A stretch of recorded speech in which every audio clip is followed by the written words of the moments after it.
Bonjour et bienvenue au Café Tricot. Dans cet épisode, j'accueille Céline, alias Mademoiselle Pétronille. Nous allons parler d'elle, de tricot, de son processus créatif pour le projet de l'écheveau solidaire et de sa philosophie du tricot. On va parler avec elle de tout ça dans cet épisode. Si tu n'es pas encore abonné à la chaîne, n'oublie pas de t'abonner et de cliquer sur la cloche pour être informé des prochaines vidéos. Sans transition, voici donc ma conversation avec Mademoiselle Pétronille. Bon, bienvenue Céline au Café Tricot. Merci et bonjour Janelle. Avant de commencer, est-ce que tu pourrais un petit peu te présenter aux triconautes qui ne te connaîtraient pas? Alors, je m'appelle Céline, j'ai 43 ans, j'habite en Savoie, Mhm. à Chambéry plus précisément, et donc j'exerce la profession de designer tricot Mhm. depuis un peu plus de 3 ans maintenant. Et je suis également professeure, enseignante de tricot depuis la même période, on va dire, j'ai commencé à peu près en même temps. D'accord, ok.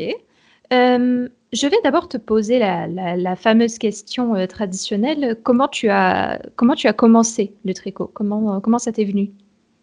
Oula, alors je pense comme pas mal de monde, j'ai bénéficié, on va dire, de la transmission familiale quand j'étais petite.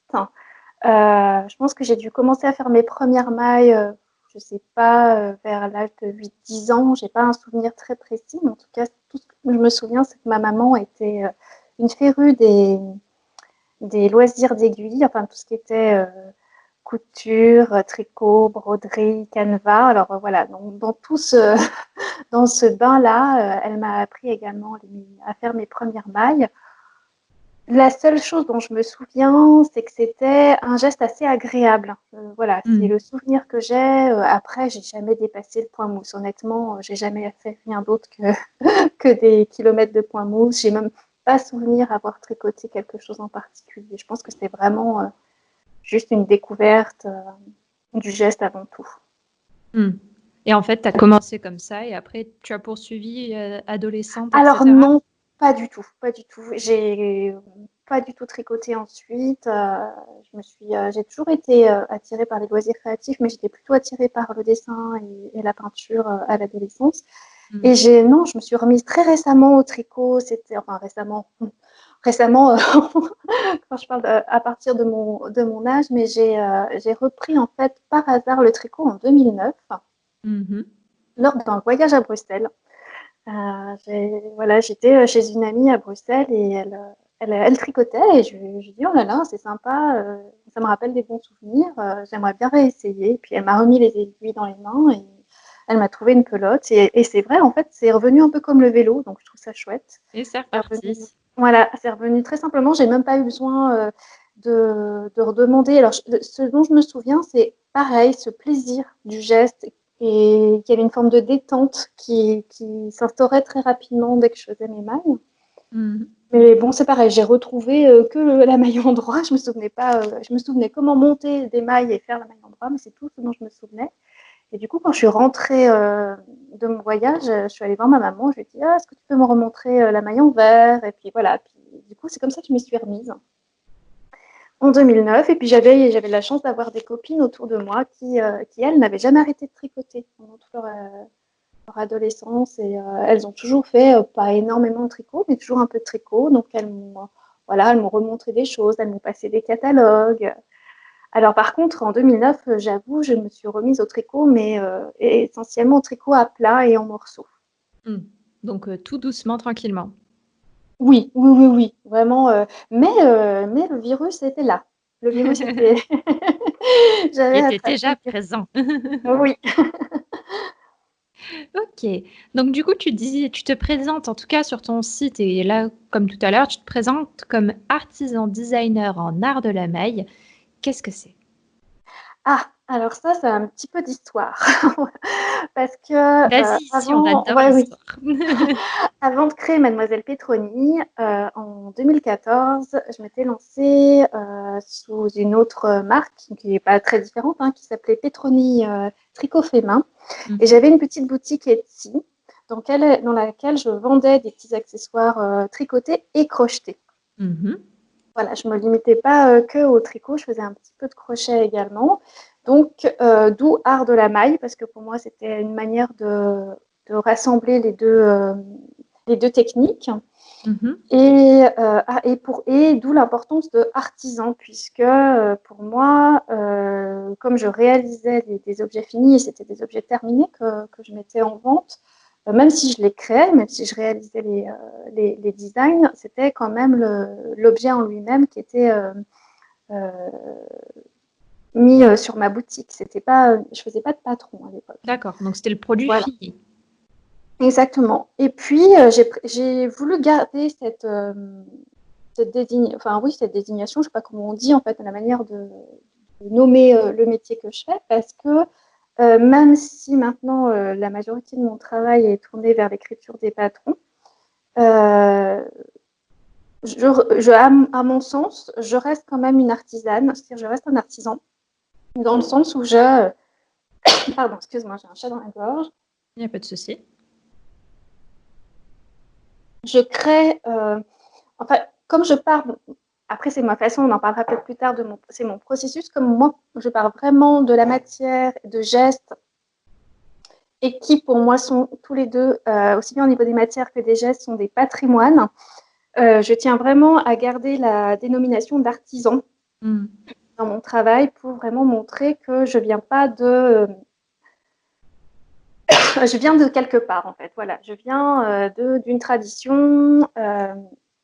C'est pas venu à moi comme ça par hasard. J'ai appris des choses, elles m'ont été transmises et vraiment je tiens vraiment à ce que la dénomination d'artisan, dans ce sens-là, reste accolée à mon métier.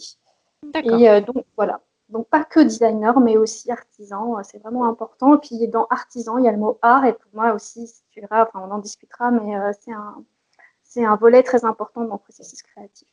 C'est marrant que tu parles de ça parce que, bon, quand le Café Tricot sera diffusé, elle aura disparu entre-temps, mais aujourd'hui, j'ai fait une story qui parle en fait de cet élément, enfin en tout cas de l'artisanat entre guillemets, et pourquoi on a des sentiments, pourquoi on a des sentiments quand on tricote, pourquoi parfois on se sent fier de notre tricot, d'où ça vient.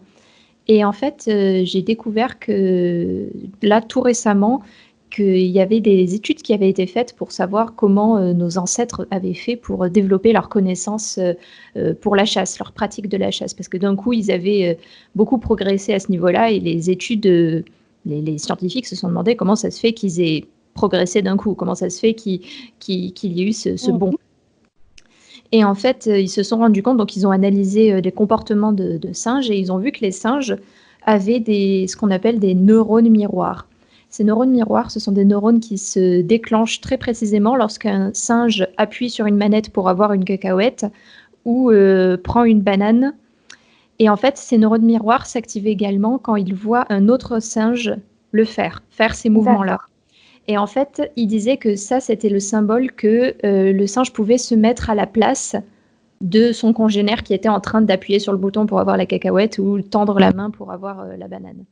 Et en fait, on a découvert que ces neurones miroirs s'activaient également chez les humains. Et en fait, on développait encore plus ces neurones parce qu'on pouvait se mettre à la place d'un animal ou d'un objet. Donc, par exemple, pour un animal, les hommes préhistoriques, du coup, pouvaient se mettre à la place de la proie qu'ils chassaient et ils étaient capables, du coup, de prédire les mouvements qu'ils allaient faire, où est-ce qu'ils allaient aller, etc. D'où le bond qu'ils ont fait dans leur apprentissage de la chasse, parce qu'ils se sont développés dans leur pensée, dans leur manière de penser leur métier, entre guillemets, hein, Oui, leur activité en tout cas, leur oui. activité. Et en fait, dans l'humain, du coup, ça s'est développé encore et encore. Et on l'a vu notamment chez les tailleurs de pierre, où en fait, il y a beaucoup d'éléments qui ont été documentés, selon lesquels les tailleurs de pierre, ils disaient qu'il y avait l'extension du bras, c'était l'outil qu'ils tenaient. D'accord. Et en fait, nous, ça serait pareil, du coup, pour le tricot. L'extension de nos mains, ce sont nos aiguilles et le tricot que l'on fait. Et en fait, on est capable de transcender, du coup, notre connaissance du tricot dans ce qu'on est en train de faire. Et c'est pour ça qu'on a tout ce sentiment, donc le sentiment d'artisanat que tu décris, vraiment, je le ressens vraiment aussi là dans ce que je viens de t'expliquer. D'accord, OK, très bien. Ouais, ouais. Ouais, c'est très intéressant. En effet, c'est vrai que moi, je l'avais pas forcément, je l'avais jamais imaginé sur cet angle-là. Mais en tout cas, pour moi, il y avait vraiment l'idée de, ça permet aussi quelque part de faire passer peut-être aussi un message qui est important, parce qu'on a souvent tendance à avoir une vision du tricot comme un simple loisir créatif, surtout dans nos sociétés modernes. Mais il faut quand même pas oublier d'où ça vient et qu'avant, ça avait quand même c'était avant tout une activité utile et importante, voire rémunératrice pour les femmes et les filles dans les milieux modestes. Mm. Donc, c'est quand même aussi une activité professionnelle. Et ça, pour moi, c'est vraiment important de le pointer du doigt et surtout d'arriver à démontrer que cela peut être un métier structuré comme un autre et que ça peut être considéré comme un métier d'artisanat et pas seulement comme une passion ou quelque chose, une lubie ou un passe-temps des femmes au foyer. Ça, c'est Mm. vraiment très, très important pour moi aussi. Sachant qu'en plus, il y avait des guildes à l'époque, au Moyen Âge. Il y avait des guildes Oui, de oui, tricoteurs. oui. Donc ça, faut pas Ouais, ouais. l'oublier. C'est vraiment un métier qui était reconnu à l'époque. Ouais, ouais, exactement, ouais, ouais, tout à fait. Ouais, ouais, puis après, bon, après, il y a plusieurs sens en fonction des zones géographiques, mais ça a été aussi des activités émancipatrices pour certaines femmes dans certaines régions, donc c'est Bien quand sûr. même pas rien. C'est pas rien. C'est pas Mm. rien. C'est important de faire attention à cet héritage donc voilà, bon, après, je pense pas que quand j'avais mis mon intitulé artisan designer, j'avais pensé à tout ça, mais maintenant, ça prend encore plus de sens au fur et à mesure que j'avance dans mon métier. Oui, forcément. Même ta propre vision évolue et notre vision évolue constamment. Aussi, oui, tout à fait. Euh, donc, Mademoiselle Pétronille, quand je suis allée voir sur ton blog un petit peu, et puis même dans tes photos Instagram, tout ça, j'ai cru remarquer certaines valeurs qui revenaient beaucoup, donc mode alternative, des formes épurées, selon les propres mots que tu emploies. Est-ce que tu as d'autres valeurs que tu souhaites transmettre dans Mademoiselle Pétronille, en plus de l'artisanat, du coup, qu'on a déjà vu? Alors, c'est vrai que je vais dire la première valeur à laquelle j'ai pensé quand j'ai créé la marque Mademoiselle Petroni, c'était vraiment une idée d'offrir la possibilité euh, aux tricoteuses, enfin, en tout cas aux personnes intéressées par le tricot, de se confectionner une mode différente et alternative dans le sens où elle sort des standards. Mm.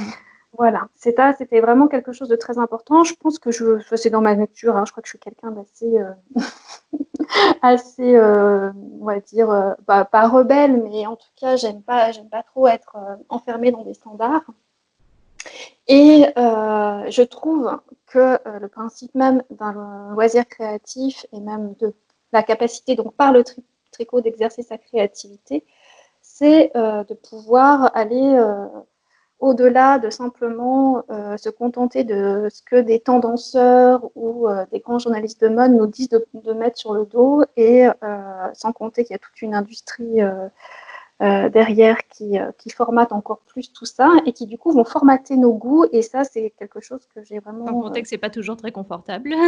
oh oui, sans compter, alors sans aller en plus, oui, sans compter ça, sans compter, alors pareil, il y a l'histoire de la standardisation des tailles. Bon, après ça fait partie aussi du processus du prêt-à-porter. Hein. On peut pas non plus on peut pas non plus revenir en arrière et tous avoir les moyens de se payer un tailleur qui va nous faire du sur-mesure. Mais vraiment, c'était important de montrer qu'il était possible de se dire, après tout, qu'est-ce qui nous empêche d'inventer notre propre mode en s'appropriant des techniques, des patrons. Et moi, je suis assez pour que même si voilà, on achète mes patrons, qu'on puisse les hacker facilement, en sortir, s'en inspirer pour créer ses propres modèles. C'est quelque chose qui pour moi est vraiment très important. Mm. Donc voilà, donc la valeur de l'alternative et de la sortir des standards de la mode, c'est vraiment une des valeurs fondatrices, on va dire, de la marque. Après plus qu'une des valeurs, on va dire qu'il y a une identité plus esthétique sur mes modèles qui va tourner autour d'une forme de chic et d'élégance. Ça, c'est quelque chose d'important pour moi. Mm. Et puis, le, pareil, on va retrouver l'envie de plonger dans l'héritage des esthétiques un peu plus du XXe siècle avec la mode des débuts des années 1900, 1920, 1930. Ça, c'est des choses qui me plaisent beaucoup et qui m'inspirent beaucoup. Mais ça va être plus une identité esthétique. Après, d'autres valeurs, je les détaille un petit peu aussi sur mon site internet. C'est vrai que je suis quand même attachée à travailler des matières le plus naturelles possible. Mhm. J'aimerais aussi travailler avec des matières les plus proches géographiquement de moi. Bon, après, ça c'est plus compliqué, mais au moins déjà essayer de privilégier les matières qui sont réalisées en Europe. Et par là même, pourquoi pas alors aller plus loin et valoriser l'artisanat et en tout cas tout le travail de la laine qui peut être fait en France par des collaborations, des partenariats. Mais en tout cas, oui, je suis très attachée aussi à vouloir travailler un maximum de matières naturelles, non traitées et le plus diverses aussi, les matières les plus diverses possibles, pas se contenter d'une seule et unique matière pour designer. Oui, ça, je l'ai remarqué. J'ai un peu fouillé, hein, bien sûr. Et puis même, je te suis, je te suis sur Instagram et j'ai vu que tu proposais des tops d'été. Chose que j'ai trouvé assez, comment dire, unique, je vais dire, parce que la laine d'été, c'est pas, enfin la laine, les fils d'été sont assez peu connus, en tout cas en France. Et en plus en Savoie, j'aurais dit qu'il fait plutôt froid. Tu me dis si je me trompe, mais j'aurais dit qu'il Ouais. fait plutôt froid en Savoie. Donc je pensais pas que tu aurais eu la sensibilité d'aller chercher des fils d'été. Alors, déjà, je pense qu'il y a plusieurs choses qui expliquent cela.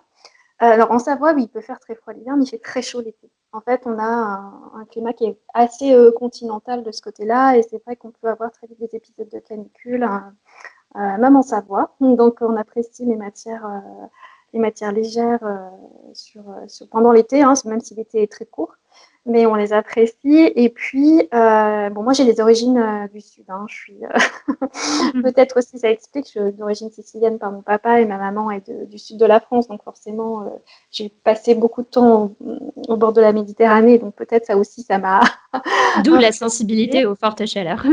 Voilà, exactement. Et puis, il se trouve que, alors c'est étonnant, peut-être ça vient du fait que j'ai pratiqué le crochet, je sais pas, je sais pas, mais en tout cas, moi j'ai eu souvenir quand même que dès que je me suis remise à faire du tricot, donc autour des années 2010, j'ai tout le temps voulu tricoter toute l'année, tout le temps. Donc il fallait me trouver que je trouve une solution pour pouvoir tricoter sans que ce soit désagréable pour moi, sans que voilà, j'ai une sensation de laine trop chaude sur les genoux. La laine Voilà, qui donc colle au doigt, c'est quand même l'enfer, voilà. hein. Et honnêtement, moi j'ai toujours trouvé que les les catalogues de grandes marques commerciales françaises proposaient toujours des modèles d'été et des modèles estivaux dans des fils adaptés en fait, hein, et beaucoup de coton bien sûr, c'est quelque chose qui revenait souvent, mais il pouvait y avoir des mélanges aussi, coton synthétique ou des mélanges avec un peu de soie. Donc voilà, c'est des choses que pour moi c'était assez finalement intuitif et naturel de tricoter des matières végétales l'été, puisque peut-être voilà, c'est le fait de ne pas avoir eu d'a priori, mais d'avoir eu ces catalogues dans les mains qui me proposaient des saisonnalités. Donc voilà, pour moi c'était évident qu'au moment d'arriver sur la belle saison, pourquoi pas designer des modèles en coton, en lin, voilà, c'était ou avec des manches courtes ou sans manches. Pour moi, ça me paraissait en fait une évidence. Et j'ai même souvenir que ma maman nous tricotait, parce que ma maman était une grande tricoteuse quand on était enfant, elle nous tricotait aussi des modèles d'été. Et voilà, donc pour moi, c'est vraiment pas du tout quelque chose d'assez. Pour moi, le tricot n'est pas du tout saisonnier dans le sens où il n'est qu'une pratique pour avoir chaud, en fait, un loisir qui nous permet d'avoir des vêtements chauds. C'est une manière de s'habiller tout au long de l'année. Ou des vêtements, tout simplement, du coup, pour Pour l'été. faire des vêtements, exactement, tout à fait. Parce que l'été, j'ai pas envie de porter quelque chose de chaud. Je Bien pense, sûr. en étant là, moi, du coup, moi, je suis plus dans le sud de Ah la France et j'avais eu une longue discussion avec Anna sur les fils naturels et notamment les fils d'été parce que Anna, venant d'Espagne, on a pu avoir une longue discussion sur les grosses chaleurs et comment faire, du coup, pour continuer à ouais, tricoter l'été. Ce tout à qui fait. était une problématique. Oui, oui, bien sûr, ouais, mais moi je pense que c'est possible, hein, vraiment, si on travaille des matières. Alors après, je suis pas un bon exemple parce que je dis ça, mais en vrai, en grand réel. C'est que moi, en tant que designer, je suis décalée sur les saisons. Donc Ah oui. en été je vais prototyper mes modèles d'hiver. Donc je vais souvent me retrouver avec des laines très chaudes dans les mains pendant l'été. Mais bon, ça n'empêche pas que voilà, moi j'ai quand même ce souvenir-là en tant que tricoteuse et même quand il m'arrive quand même de tricoter des modèles qui ne sont pas les miens, de tricoter pendant l'été 1 ou 2 projets avec du lin ou avec de la soie. Enfin voilà, c'est des choses qui me font plaisir. J'aime et je ressors mon crochet aussi. C'est quelque chose que j'aime bien faire pendant l'été. Ouais. Ok, super. Là, j'aimerais qu'on parle un petit peu du coup de l'écheveau solidaire. Mhm. Euh, Parle-nous du design du coup que tu as préparé pour l'écheveau solidaire. Dis-nous-en un peu plus. Alors, c'est un design de châle. Mhm.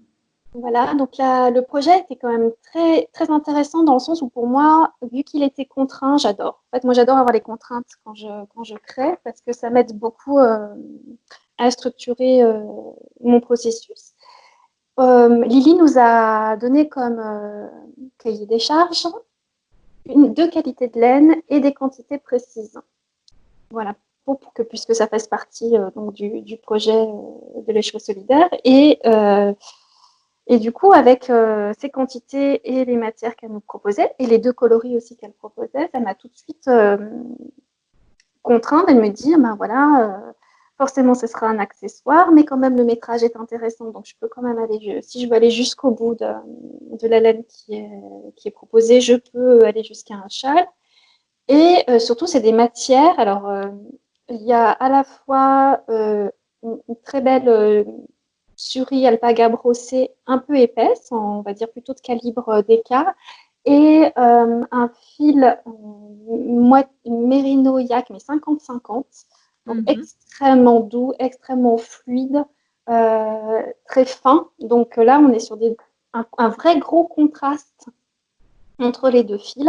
Et moi, j'ai trouvé ça super intéressant parce que je me suis dit, oulala, jouons la simplicité. Vu que les matières, et comme j'adore partir moi de la matière pour designer, je me suis dit, elle me parle toute seule, il faut vraiment aller sur quelque chose qui va me permettre de les marier tout en les mettant en valeur. Donc voilà, j'ai travaillé à partir de cette idée-là, me dire surtout des points simples, travailler peut-être juste sur une différence de texture. Et autre chose, ma contrainte que moi je me suis donnée, c'est il faut que tu proposes aux personnes, quand elles vont tricoter leur modèle, qu'elles ne changent jamais de taille d'aiguille. C'est-à-dire qu'elles vont garder la même taille d'aiguille tout au long du processus, même si les 2 fils ont 2 calibres différents, parce qu'il y a un calibre DK et un calibre light fingering. Et là, vraiment, l'idée, c'était de jouer là-dessus. Donc, ben voilà, donc je me suis dit, on va garder de la simplicité avec la classurie alpaga brossée, avec des points très simples. Et au contraire, vu qu'on est sur une matière très fluide et qui de toute façon va se retrouver ajourée, puisque je vais garder la même, et déjaugée, vu que je vais garder la même taille d'aiguille, forcément, il y a de la dentelle qui est arrivée sur la fin du modèle, sur la bordure, avec le deuxième fil. D'accord. Donc voilà, donc il y a une alternance de texture, de couleurs, et avec voilà l'idée d'une dentelle qui vient finir le châle. D'accord. C'est super intéressant. Et moi, forcément, la question que je pose, c'est est-ce que tu as fait. Est-ce que c'est une idée, je suppose que c'est une idée qui a maturé, mais est-ce que c'est de suite la première idée que tu as eue ou tu as eu d'autres idées? Tu t'es dit au début, je sais pas, oh, je vais faire peut-être une paire de chaussettes ou là, oh non, je vais plutôt faire ça. Comment ça s'est passé ton processus créatif sur En fait, sur ce patron? comme on est plusieurs à participer au projet, l'idée c'était aussi qu'on puisse proposer tous des choses très différentes. Et c'est vrai qu'il y avait Hmm. quand même déjà pas mal de choses qui étaient. Donc on avait le choix, soit on pouvait utiliser les 2 fils, soit qu'un seul des deux. Et comme il y avait quand même déjà pas mal de projets qui étaient à utiliser qu'un seul des 2 fils, voilà, sur des petits accessoires, je me suis dit, oh allez, moi j'adore. Puis de toute façon, j'aime beaucoup, beaucoup designer les châles, donc c'était assez naturel, on va dire, pour moi d'aller sur cette piste-là. Puis je me suis dit, vu qu'on a la possibilité d'utiliser tout ce métrage, profitons-en. Hmm. Donc c'est un petit peu ça qui a guidé au départ. Et après, par contre, j'ai essayé de réfléchir à des retours de clientes qui me disent: «Oui, moi j'aime bien plutôt ce type de châle, parce qu'il a tel avantage et tout ça», et je me suis rappelé tout ça. Je me suis dit: «Ah oui, mais ça serait quand même bien de plutôt partir sur cette forme-là, parce que, la saison, elle va être propice à bien vouloir s'envelopper dans un châle douillet». Enfin voilà, il y a aussi prendre en compte les retours qu'on peut avoir de nos clients pour orienter un petit peu la forme, on va dire, en tout cas le choix de la forme. Et puis après, j'ai testé plusieurs points. J'avoue que j'ai testé plusieurs points, voilà, pour voir, mais je me suis très vite rendu compte qu'il fallait faire des choses très simples pour pouvoir marier les deux fils, les deux qualités de fils ensemble. Et Déjà, qu'il y le avait pas... calibre, c'était un sacré challenge, hein. Oui, mais j'ai déjà eu cette envie de travailler sur deux fils d'épaisseur différente avec la même taille d'aiguille. C'est des choses que j'aime bien faire pour montrer justement qu'on peut jouer sur les... L'important, c'est pas forcément... On a souvent tendance à vouloir associer un numéro d'aiguille avec une épaisseur de fil, avec un calibre de fil, alors que en fait, l'important, c'est de savoir quel tissu on veut obtenir, quelle étoffe finale on veut obtenir. Mm. Et ça, ça peut ouvrir un éventail de possibilités énorme. Et je trouve ça très amusant, moi, de partir. C'est pour ça que j'aime beaucoup, beaucoup partir de la matière et de la fibre, voir comment elle va se comporter en fonction du type d'aiguille qu'on va utiliser. Et ça va... je pense que je pourrais passer ma vie à échantillonner. Oui, je pense que je suis très bizarre. Il n'y en a pas beaucoup qui m'ont adhéré à ma méthode.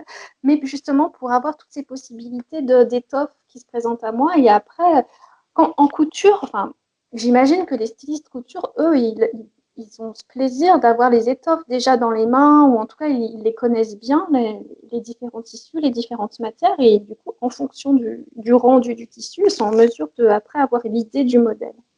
Et nous, en tricot, il faut qu'un petit peu, on anticipe ça en fonction de la fibre et du fil qui est encore pas formé en étoffe, voir ce qu'on peut obtenir comme tissu pour ensuite former le vêtement ou l'accessoire. Donc voilà, bon, j'ai un peu digressé, hein, je suis désolée, mais c'était C'est vraiment fait pour pour. expliquer que voilà, il faut vraiment pas hésiter à explorer plein de points, et puis vraiment pas hésiter à se dire, c'est pas parce que c'est un fil fingering que je vois pas pourquoi je le tricoterais pas en aiguille 4 ou au contraire sur quelque chose de très serré pour voir ce que ça donne. Puis sans compter que plus la nature de la fibre a encore un autre impact, c'est un autre facteur qui va dire si le tissu va plutôt se tenir, au contraire avoir du drapé, s'il va avoir de la brillance. Enfin, tout ça fait que c'est juste génial, on s'amuse. D'où l'importance de connaître son matériel et les matériaux, les différentes fibres, leurs différentes caractéristiques, etc. Et j'ai envie de dire, même donner un conseil aux personnes qui, souvent, ne savent pas quoi faire de nos restes de laine. On dit toujours, oh là là, on a plein de restes de laine. Et ben, profitez-en. Alors, bien sûr, ça n'aura pas une finalité en soi, mais faites des petits bouts d'échantillons avec des points, en changeant les tailles d'aiguilles, et voyez un petit peu ce que ça peut donner les étoffes que vous pouvez obtenir avec les différentes laines que vous avez dans votre stock, et puis voilà, avec les différentes tailles d'aiguilles et tous les points qui existent. On peut vraiment, moi, je m'étais beaucoup amusée à faire ça au tout début où je tricotais. Je faisais pas forcément des modèles, je m'amusais juste à faire des points, et je m'amusais à changer les tailles d'aiguilles. Je trouvais ça très, très sympa. Un peu comme un peintre qui découvre son matériel, sa palette et Les différents différents pinceaux. médiums et les différents pinceaux. Exactement, tout à fait. Oui, c'est vrai, je suis tout à fait d'accord avec toi. En fait, c'est vraiment en testant et en testant des trucs même parfois bizarres. Je me souviens que lorsque j'ai commencé, j'avais essayé de tricoter une laine très fine. C'était presque de la lace, je crois, de souvenir. J'avais tricoté de la lace avec des aiguilles 4 mm. Donc, ça faisait forcément quelque chose de très, très aéré.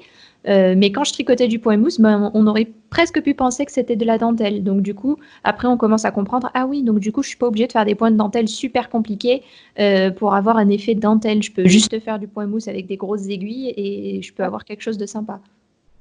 Tout à fait. Ouais, ouais, ça vaut vraiment le coup. Et puis, il n'y a pas... Alors oui, il y a plein d'expériences, et on a tout un recueil de gens qui ont déjà travaillé sur les matières, et heureusement, on a une littérature, en tout cas des témoignages, hein, sur des tricots, sur des méthodes de tricot. Mais entre nous, il n'y a rien d'académique en tricot, hein. Enfin, moi, je Rien pars de du nouveau principe testé par que soi-même surtout. voilà, c'est quelque chose de en ça, c'est aussi que c'est de l'artisanat, c'est que c'est quelque chose de très empirique. On passe par l'expérience du Mm. tricot et c'est ça qui va faire évoluer les techniques, c'est ça qui va apporter aussi de la richesse dans nos modèles et dans nos créations. Et plus de réflexion après dans notre pratique, etc., etc. Tout à fait, et on devient plus autonome. Je suis tout à fait d'accord, Janelle. C'est-à-dire qu'au fur et à mesure qu'on découvre ce qui se passe quand on tricote certaines matières ou quand on explore certaines techniques, on comprend ce qui se passe et du coup on devient plus autonome et on n'est plus obligé on peut plus facilement sortir d'un modèle, se dire bah tiens, en faisant comme ça, je peux plus facilement l'adapter à ce que je recherche. Tout à fait. Mm. Bon, et du coup, dans ce patron, est-ce que tu as voulu transmettre quelque chose dans ce patron particulièrement? Je t'ai dit, est-ce que là, je pourrais transmettre telle ou telle valeur ou telle histoire Alors là, c'est vraiment plus une idée de passer un bon moment sur ce modèle-là. Il est assez simple.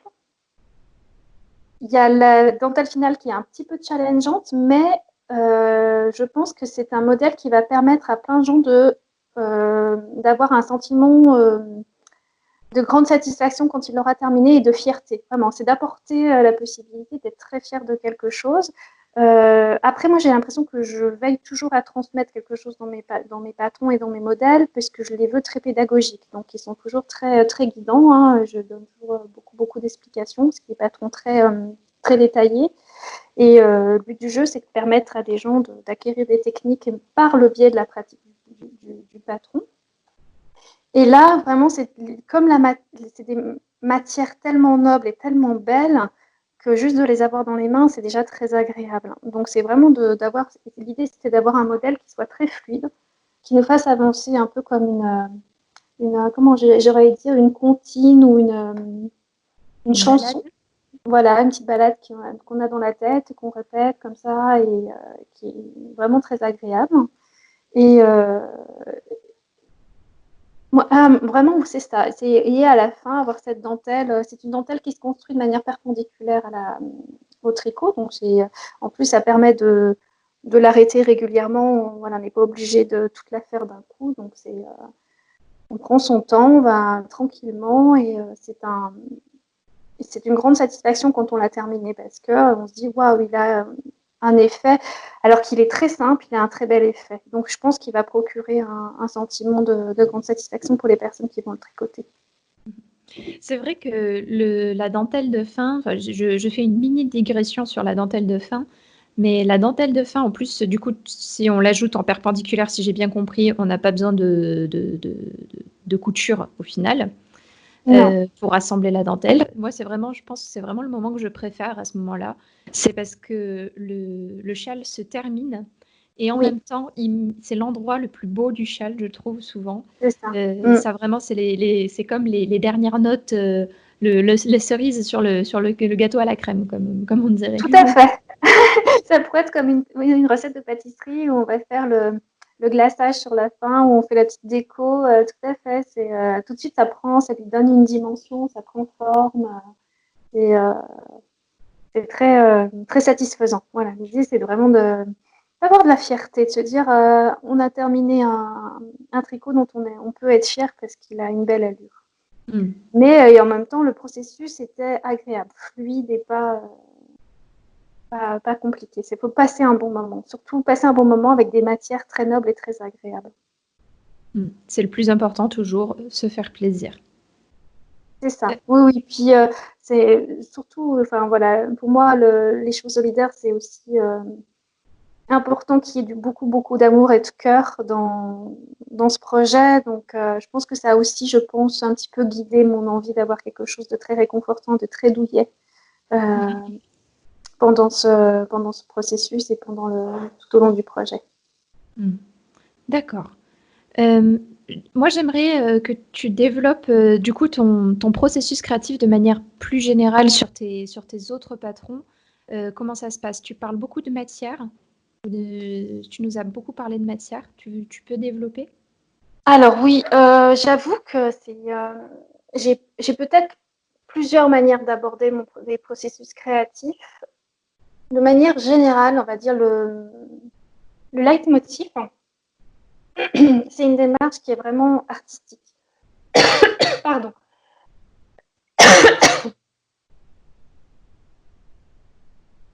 Je suis désolée, je m'étouffe.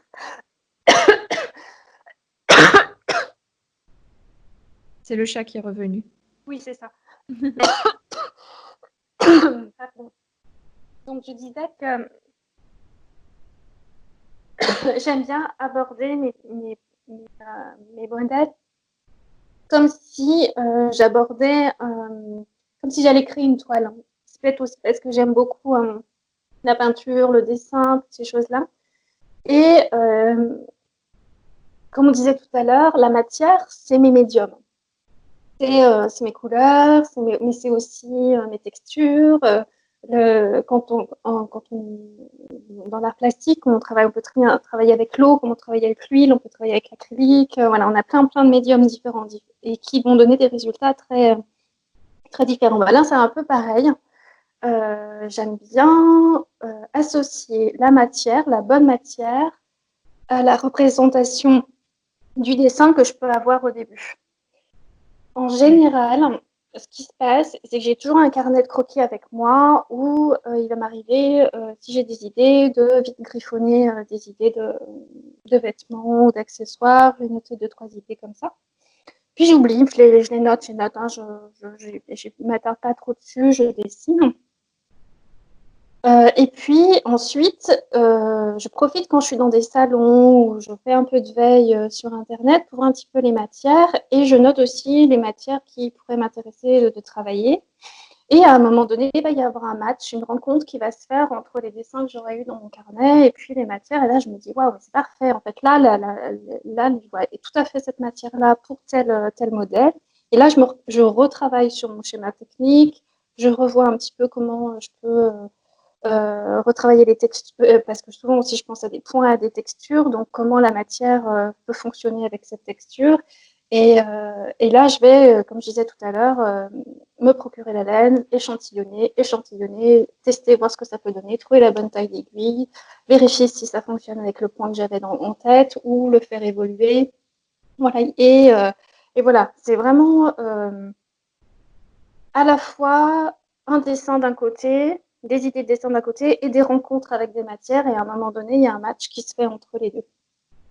Donc vraiment, la matière est au cœur de ton processus Oui, créatif.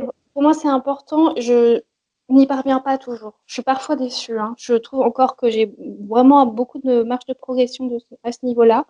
Parce que pour moi, les designers pour qui j'ai beaucoup d'estime sont ceux qui justement arrivent à trouver ce parfait mariage entre les formes, c'est-à-dire le style, hein, vraiment la forme le dessin du vêtement avec le bon tissu, avec la bonne matière.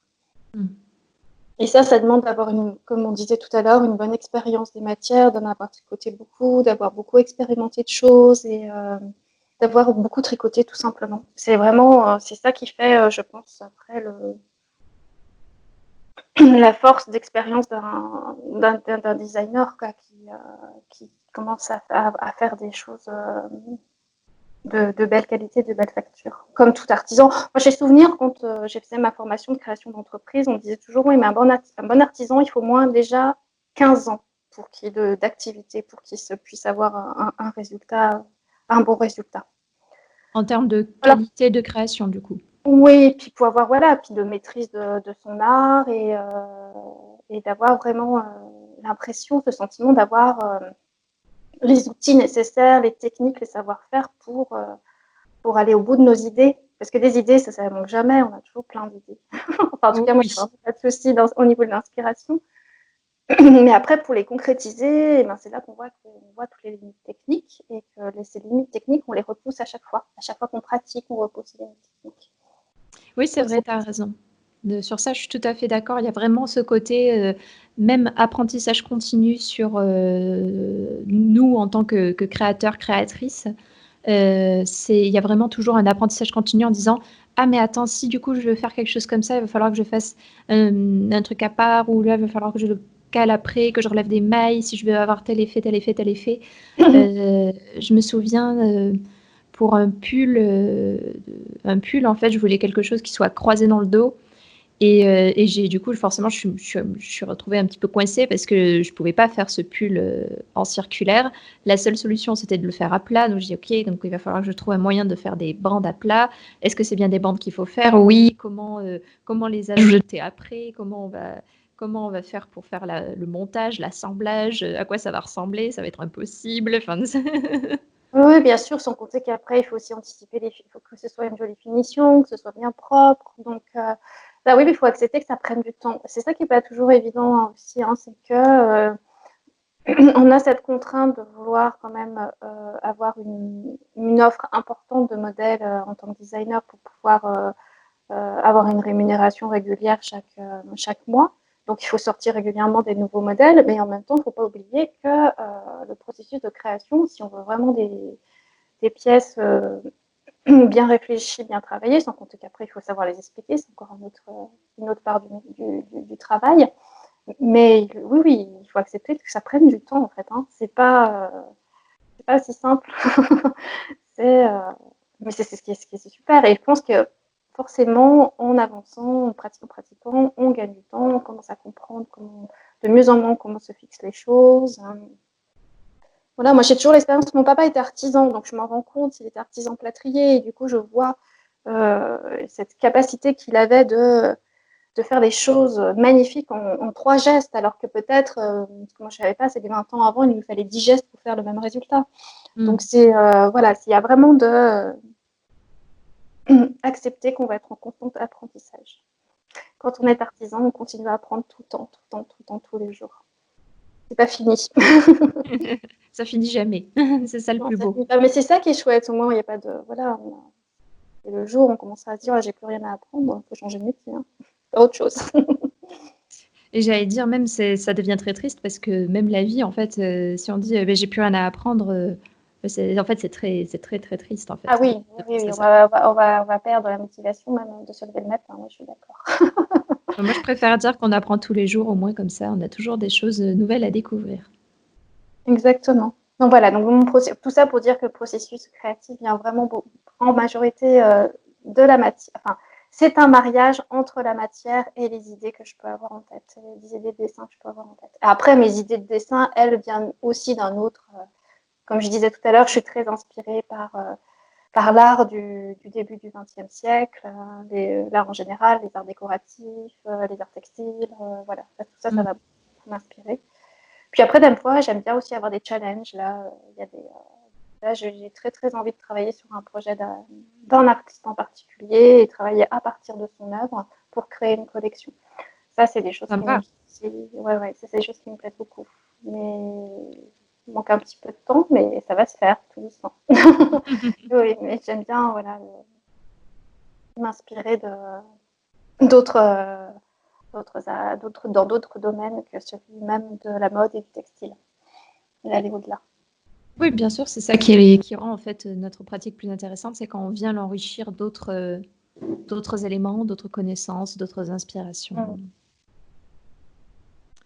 Petite question, du coup, pour celles et ceux qui ne créent pas de patron, moi en tout cas j'ai souvent la question, combien de temps ça te prend toi de créer un patron en moyenne à peu près? Oh là là, c'est difficile à évoluer. Ça me paraît être long. Ça me paraît être assez long, en sachant qu'il faut peut-être plus quand ça va être difficile parce que comme mes journées sont partagées entre des tâches administratives et puis des tâches pédagogiques, tout ça, on va parler plus comment ça s'étale sur une durée. Donc il y a une première partie où justement je vais explorer, comme je disais tout à l'heure, je vais mettre en lien je vais échantillonner par rapport à mes croquis. Donc ça, en général, ça me prend 2-3 jours d'explorer tout ça. Ensuite, je vais mettre, on va dire, en fonction, sur un vêtement, moi j'ai de la chance, je prototype souvent la plus petite taille. Donc, alors moi après, je prototype et j'écris en même temps. C'est-à-dire que j'essaie de rédiger un maximum en même temps que je prototype mon vêtement. Ça me prend, on va dire, 4 à 5 semaines. Mhm. Voilà, et ensuite, il me faut une bonne semaine de mise en page de mon patron et de gradation. Et ensuite, derrière, entre l'appel au test et le test, je reste encore après 5 ou 6 semaines pour tester tout ça, pour corriger. Il me faut quand même que je laisse à peu près une dizaine de jours à ma traductrice pour traduire. Enfin voilà, c'est un projet qui va vite s'étaler sur 2 mois et demi, 3 mois. Oui, j'allais dire ça, ouais. On est sur 2 mois et demi, 3 mois facilement. Parce que j'aime bien prendre le temps aussi de faire les choses, laisser le temps à mes testeuses de pouvoir de tester le modèle. Donc Faut pas voilà, les après, presser comme des citrons, les pauvres. ouais, c'est ça. Après, voilà, c'est pas, je vais pas y être à temps plein tous les jours, faut être honnête, hein. C'est que comme il y a d'autres choses, hein. Il y a plein d'autres, plein d'autres tâches que purement du design dans le métier, hein. Il y a l'administratif, il y a du commercial à faire, il y a du marketing, il y a de la com, voilà. Donc, il n'y a pas que sur de la création même, ça va me prendre la moitié de ma journée. Mm. Puis en Par plus, si tu fais des ateliers comme tu Voilà, en fais plus, il y a aussi. les ateliers, plus je travaillais à la boutique Lanaï une journée par semaine, donc forcément, voilà, après, ça se découpe. Mais oui, on va dire 2 mois et demi, 3 mois en fonction du modèle. Après, il y a des modèles qui sont plus exigeants, des choses, des formes que je connais pas ou que j'ai encore pas exploré, comme tu disais tout à l'heure, hein, quand tout d'un coup on se dit qu'on a envie de faire quelque chose qui se croise dans le dos, ou pour avoir des manches d'une certaine façon. Et ben J'appelle là, ça les petites lubies. là, je prends un petit peu plus de temps parce que je me fais une toile. J'aime bien, même si ça peut paraître bizarre, alors qu'on ne travaille pas en chaîne et trame, hein, on travaille sur de la maille, mais ça m'aide quand même beaucoup à comprendre la physionomie du vêtement et de voir dans quel sens la construction va s'élaborer. Ça, Oui, c'est des pièces qui sont un peu plus exigeantes. Là, peut-être ça me prendra un petit peu plus de temps, mais bon, en général, c'est 3 mois. 3 mois de conception. Tout compris, hein, de l'idée jusqu'à la publication du modèle. Test compris, du coup. Parce que Test si on, compris, bien voilà. sûr, si on enlève le test, c'est moins long. Oui, oui, bien sûr. Oui, c'est moitié de temps. Ouais, tout à fait. Mais c'est du Oh, temps de suivre un test. Pour moi, c'est important. C'est vraiment important. J'y accorde 1 ou 2 heures par jour sur l'accompagnement de mes testeuses. Je trouve ça vraiment fondamental. oui, Après, c'est mon positionnement, mais c'est vraiment important d'être présent pendant les tests. oui, bien sûr, pour avoir déjà leur retour. Et puis même parfois, on peut échanger des idées. Donc, Oui, oui, oui. Puis bah, moi, j'aurais bien vu tel truc comme ça. Moi, c'est j'aurais vu une comme ça. énorme contribution, les testeuses. Enfin, on n'imagine pas, mais c'est surtout que moi, je fais le choix de ne pas, pour l'instant, passer par un tech éditeur. Donc, entre guillemets, elles vont m'aider à vérifier tous mes calculs. Voilà, elles vont faire tout un travail qui pourrait être fait, que je pourrais déléguer à de la tech édition. Donc oui, non, il faut que je sois très, très présente et que j'accorde du temps à mes tests. C'est très important. Juste, je développe le terme de tech édition et tech editor. C'est en fait des personnes qui sont spécialisées, qui sont destinées à relire les patrons, vérifier les calculs, etc. Elles ne tricotent pas les patrons, juste elles lisent le patron, voient les fautes, les potentielles erreurs de calcul ou de gestion du nombre de mailles, etc. Donc, c'est un métier à part. Oui, c'est un métier très exigeant d'ailleurs, hein. C'est un métier c'est pas évident. Moi, j'avoue que j'ai beaucoup de respect pour les gens qui font ça parce qu'elles passent pas par l'objet, elles n'ont pas l'objet en main, hein, pour vérifier, hein. C'est vraiment, elles mentalisent le design à chaque fois pour vérifier qu'on n'ait pas mis d'erreur. Donc C'est c'est de un la sacré boulot. visualisation, c'est incroyable. Mm. Bien, bah écoute, je vais te poser quelques petites questions. Est-ce qu'aujourd'hui, d'ailleurs, on parlait là de technique, est-ce qu'aujourd'hui tu as une technique en tricot que tu aimerais apprendre qui te fait de l'œil, que tu aimerais développer? Ah oui, je suis absolument nulle en brioche. Je suis absolument nulle. Voilà, je sais faire de la brioche très très simple, mais vraiment la brioche bricolore avec des motifs, ça j'aimerais beaucoup beaucoup. Et puis également le tricot double, le double knitting, c'est quelque chose Oui, qui c'est bien m'intéresse ça. d'apprendre également. Voilà, donc ça c'est vraiment, j'ai l'intention d'ailleurs de suivre des ateliers pour me former à ces 2 techniques. Ok, bah super. C'est vrai, en plus, c'est super intéressant pour avoir pratiqué, moi, le double knitting. Je trouve ça super pour les écharpes en jacquard. C'est vraiment la solution ultime. Donc, Ah oui, oui, puis c'est super justement pour travailler tous les tricots réversibles. Enfin, vraiment l'idée d'avoir Aussi bien quelque chose de beau sur l'endroit que sur l'envers. C'est un peu comme le même principe que la brioche. C'est vraiment travailler. Peut-être, c'était cette approche-là globale de me dire comment faire pour avoir un tricot aussi beau sur l'endroit que sur l'envers. C'est peut-être ça qui m'intéresse en fait. En plus, ça fait quelque chose de très très douillet hein, pour avoir déjà Oui, mais testé. oui, Vu qu'on a tout à 2 fois plus de laine, ben forcément, ça fait fait. quelque chose qui est plus épais. Donc, c'est vraiment très très chaud. Tout à fait. Ok, bah super. Est-ce que aujourd'hui, il y a une pièce que tu adores créer encore et encore? Là, je suis J'ai déjà dit tellement. créer. Hein. Ouais, je papillonne tellement que. Non, après, j'ai toujours beaucoup, beaucoup de plaisir à créer des châles. Hmm. Ça, c'est vrai. Moi, c'est Ça, c'est assez vraiment le coup de instinctif. cœur là. Et voilà, c'est mon coup de cœur facile, on va dire. Là, j'ai beaucoup de plaisir à faire des châles. Ok, d'accord. Et justement, tu nous parlais, tu disais que tu parlais de designers qui arrivent bien à associer les matières, etc. Quels sont ces fameux designers que tu aimes? C'est tes designers préférés de manière plus générale? Alors, il y en a une, je trouve, qui est très forte pour moi hein, dans cet exercice-là. Et je trouve qu'elle a toujours des structures, en fait, des vêtements très, très structurés et bien, justement, qui associent bien les matières avec les formes. C'est Helga Isager. Ça, j'aime beaucoup, beaucoup son travail. Après, il y a Thea Coleman.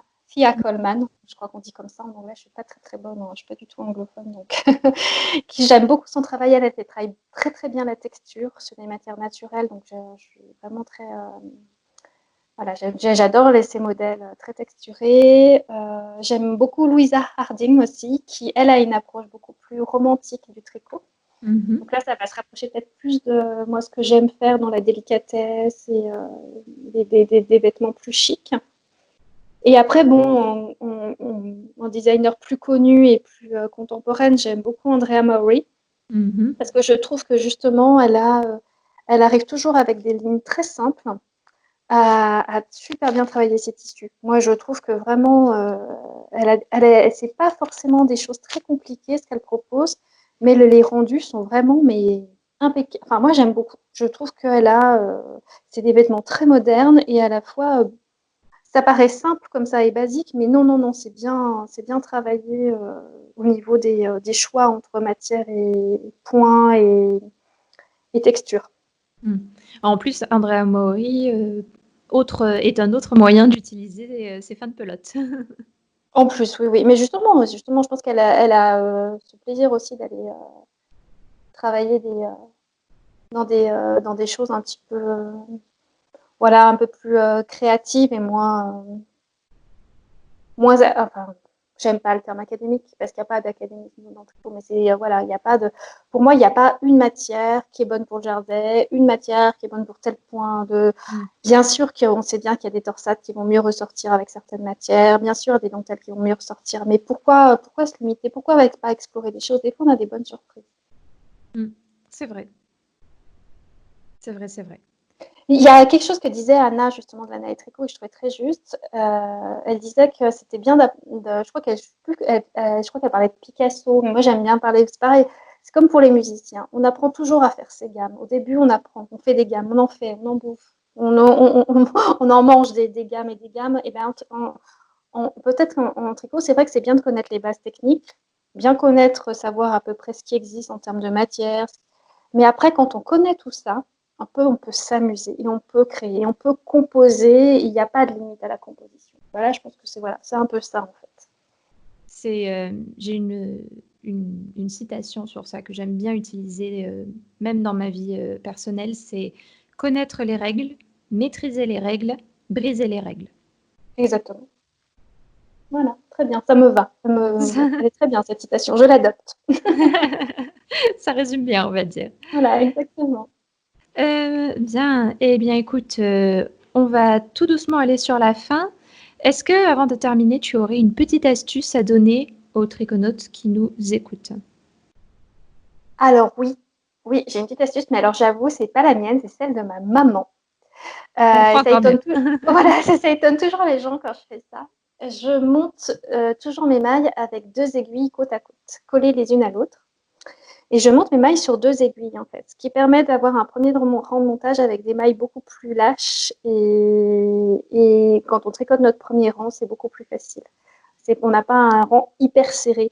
Alors, ça fonctionne, bien sûr, quand on fait sur des petites tailles d'aiguilles. Quand on arrive au-delà des aiguilles numéro 4, ça fait trop épais. Mais sur des petits diamètres d'aiguilles, c'est vraiment super intéressant. On colle les 2 aiguilles côte à côte et on monte les aiguilles on prend les 2 aiguilles dans la main et on monte les mailles sur les 2 aiguilles en même temps. Et après, on retire une des 2 aiguilles, ce qui fait que les mailles sont beaucoup plus fluides et on peut commencer à tricoter notre premier rang. Et on n'a pas besoin de s'esquinter les yeux sur les premières mailles de départ. Elles viennent toutes seules.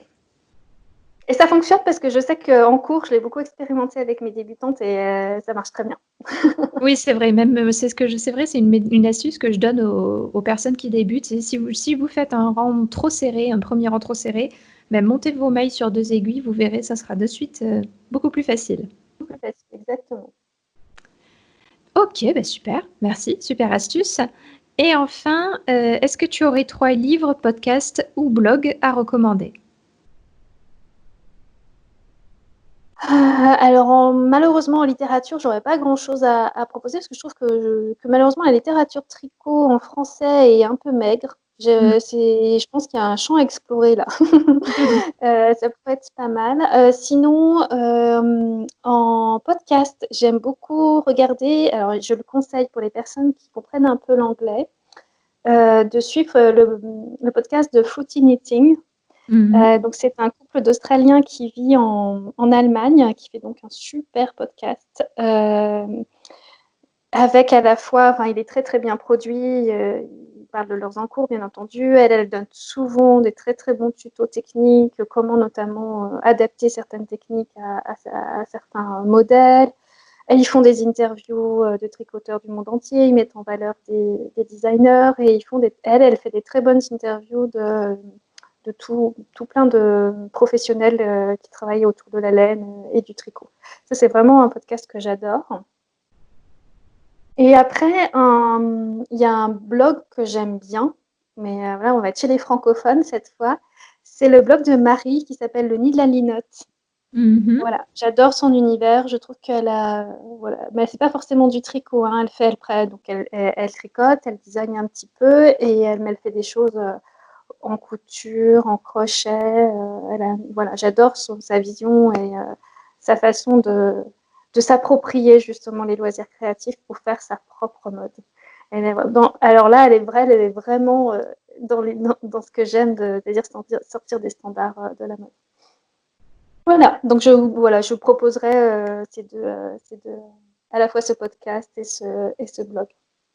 Ok. Après, il y en a plein d'autres que je regarde. Je suis une grande consommatrice de podcasts, mais bon, je ne sais pas si c'est tout le monde. Ok, ça marche. Merci beaucoup, en tout cas, pour toutes ces infos et pour cet échange que j'ai trouvé super enrichissant. Merci beaucoup, en tout cas. Merci à toi, Janelle. Merci pour ta patience, parce que je sais que je suis très bavarde. Donc, merci beaucoup pour ton écoute. J'ai pas vu le temps passer, donc... à très bientôt. Ouais. Au revoir. Au revoir. Voilà, le café tricot est terminé. Si tu souhaites en apprendre davantage sur le tricot, découvrir des astuces et des techniques de tricot, je t'invite à prendre 2 secondes pour t'abonner à mes mails privés. Tu recevras un mail le dimanche et le mercredi avec mes nouveaux contenus, mes vidéos et mes articles pour ne rien rater et surtout continuer à progresser. Tu peux t'abonner en cliquant dans le lien en commentaire ou sur mon site www.lestriconautes.com/mail privé avec un S à mail et à privé. Merci de m'avoir écouté et à bientôt dans un prochain Café Tricot.